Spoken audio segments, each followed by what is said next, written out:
All right, speaking of playing, the Seattle offense, what you need to know about the Seattle offense, in my opinion, it's based on their wide receivers. It really, really is. The running game and all that, we'll see. We'll see. Pete Carroll does love to run the football. Kenneth Walker is got an oblique injury. He didn't play in the game. I didn't see him against San Francisco. Saw him get hurt against the Rams. Downhill runner, physical runner. If you come up with weak arm tackles and stuff, he's going to run through that. The backup is Zach Charbonneau from UCLA. Chip Kelly used him for 2 years, gave him 500 carries. Loved that in 2 years. But he is another one of those guys. I don't think he has the explosiveness of what Walker has. But what he's a guy, he's a straight-ahead runner. He catches the ball very, very well. Mm-hmm. That's the extent of their running game right there. That really, really is the extent. They want to run the ball, but, they don't do it all the time. And the key to I think, of beating the Seattle Seahawks is you choke the running game and make the quarterback try and beat you in this game. He's dealing with a little bit of an elbow problem. He got nicked up in a game. The San Francisco 49ers last week completely, we've all seen what the 49ers can do defensively. That's what they did to Seattle in this game. You suffocated them? Suffocated them. Are they going like short, accurate passing game? Well, about the Seahawks? Yeah. The Seahawks, no. What it is you're going to get a vertical shot from Metcalf. I mean, you look at if you follow metrics and you look at targets to receptions, Metcalf will drop the ball on you every once in a while too. I mean, every once in a while he'll make one of those like, whoa, that just happened kind of a plays.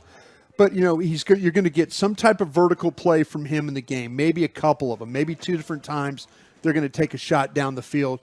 Where they hurt you, what you're talking about is with Tyler Lockett, and then with Jackson Smith and Jigba. Mm-hmm. Now, this game for the Cowboys, it's, in my opinion, on the offensive side of the ball, Dallas's defense has got to do the similar game plan to what you saw from the 49ers. You have to disrupt their routes. Don't let them have the free access in the routes. They're going to challenge you like no other team. And Dallas has played a couple of teams that have quality receivers. San Francisco, Philadelphia. Other than that, this is the next big challenge right here. But you're going to get, when you start to talk about Lockett and Smith and Jigba, it's crossing routes. It's inside routes. It's you play zone against them. They run up. They find space. They curl back inside. They come back to the ball. And they're both great route runners. Great route runners. Great route. I think if you ask me, the guy that I'm really, really worried about, Tyler Lockett would be the guy that I'm the most worried about in this football. How's their offensive line? Here we go. G'day. Their offensive line is the problems on the right side. They don't have what they're trying to do at offensive tackle is they've tried to fix it a couple of different ways. They tried it with Jason Peters, and then they've tried it with a guy named Stone Forsythe, third-year guy from Florida. He's a tall, long guy. He plays really, really tall. And so what happens when you watch teams rush him, especially like the 49ers, like when with their edge rushers, the way that they're able to kind of get him to play high, and then they dip underneath him, they drive him back. Jason Peters. Jason Peters got nicked up, couldn't finish the game. Forsythe's the one that's made the most starts. He's made 7 starts in 11 games for the Seahawks. I have a feeling that he's going to play in this game. I don't think they're going to use Jason Peters in this game right now. So if you want to attack, it's going to be Tank Lawrence's side. It's that left side on there. You got a quarterback that can actually run. That's the thing about it when you look at Geno Smith. If he feels like that he's threatened, he's going to take off running. He's a big enough guy in the pocket and all that. He's not a contact runner, right? But no, he will take the yards. But guys bounce off him. I mean, you could see defenders kind of bounce off him, and then he gets out of the pocket. So if he feels like that he's in trouble, he's going to run. Cowboys got to be aware of that. But the majority of the time, the way the 49ers really handle them, and the way the Rams handle them too, and the Ravens, you mess with their receivers, you smother their receivers, and then you force him to hold the ball. So be physical up front, collapse the pocket. Offensive line on the right side especially is not good enough to hold up there. How's your guy Charles Cross doing on the left side? Cross is okay. I thought Cross was going to be this guy that was going to be, when they start to talk about the 4 or 5 best tackles in the league, He's not at that point right now. When they run block, it's funny. They really don't run block. They're kind of a push-shove group, so they don't really get into you. They kind of bump you, and then wherever you want to go, they try and push you that way. So linebackers against this team have an opportunity to make some plays because they don't always get linebackers, or excuse me, offensive linemen up on the linebackers in order to make those tackles. So Cowboys, find a way to control the running game. Don't let the quarterback run, but somehow, some way, don't allow. You're going to get deep shots. Be ready for that, and also be ready for Smith and Jigba, and then there are other receivers that underneath stuff that they're gonna probably hit you with right there, because that could be absolutely a big problem for you in this game if you don't cover them up well enough. You think they score in the 20s or something like that? Sounds like they got a lot of weapons. They got a lot of weapons. They do have a lot of weapons. It's scary because you just saw a guy like Curtis Samuel was the first receiver to hit 100 yards. Yeah. And I think that's a similar skill set to what you're going to be playing with Tyler Lockett. And a Smith and Jigba in terms of a route runner, not quite as fast as Curtis Samuel. Smith and Jigba make some the things that have carried over from Ohio State to Seattle is his ability to make these incredible catches. Yeah. He's got really outstanding body control, balance, the way he comes back, the way he presents himself, the way he goes and gets the ball. So, yeah, they've got legitimate weapons. If the Cowboys, again, it's going to have to be, can you match up on the outside, don't give up any plays with these receivers, because you could affect the way that they play the game with their offensive line, with the way, like with your pass rush. Just, keep the running game in check and then make sure that you get after Geno Smith in this football game, and you should be okay. From an offensive standpoint, looking at the Seahawks. I mean, statistically looking at the Seahawks, they're not overwhelming. They're not a big, scary monster. Do you think it's possible the Cowboys go out there and shut them down like they have some of these other teams? I think that absolutely. At home, they're playing really, really well. They turn people over, which I think is really cool. They do a really good job. The running game to me with the Cowboys, when they're bad against a team that runs the ball, it's usually self-inflicted stuff. It's usually running around blocks, not having gap integrity or control.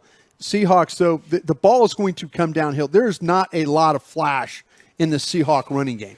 It's about, can you line up and can you change the line of scrimmage? Can you set the line of scrimmage on their side of the ball? Teams have been able to do that against them. Sounds like your former intern, the Seahawks GM, John Snyder, is an offensive line away from having a damn good offense. Well, he's got, I think, his skill guys. That's why I think skill guys are fantastic. Their skill guys are some of the best that the Cowboys are going to. And Geno's underrated. I mean, he's remade himself in his 30s to be one of the more efficient quarterbacks. He has been but he finally found a home and a coach that will appreciate how he plays. Yeah, help him play complimentary football. Hey, this game's going to come down to which secondary plays best. How's that do it for you? I agree. You think so? I think that's you're absolutely right. Yeah. I'm nervous about the Seattle receivers. I'll tell you what, though, and if you look at, I think the strength of this Seahawk defense, I really like what they have at linebacker. I will say this, though, I do feel like that Bobby Wagner's probably slowed down a step. Bobby Wagner isn't what he once was. He's still very effective. But when we're talking about the 49ers type of linebackers, this Seahawk group is probably second to the type of linebackers that you played, the quality of the linebackers you played. And I think it all really does start with what Bobby Wagner can do.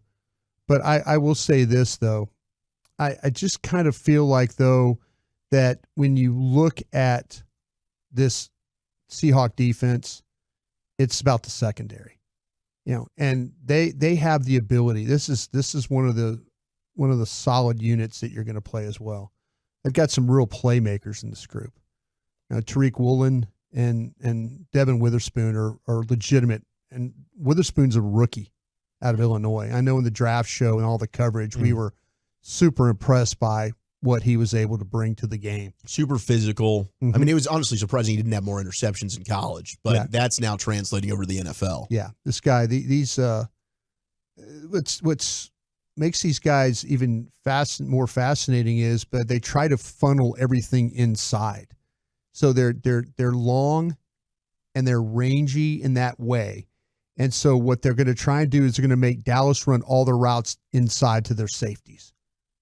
So this means you're going to deal with, I think that, to me, in breaking routes and stuff like that, we might not see as many of them in this game. And that's where Dallas has had some opportunities to make some really big plays. We've seen the vertical routes where they've been able to make some plays.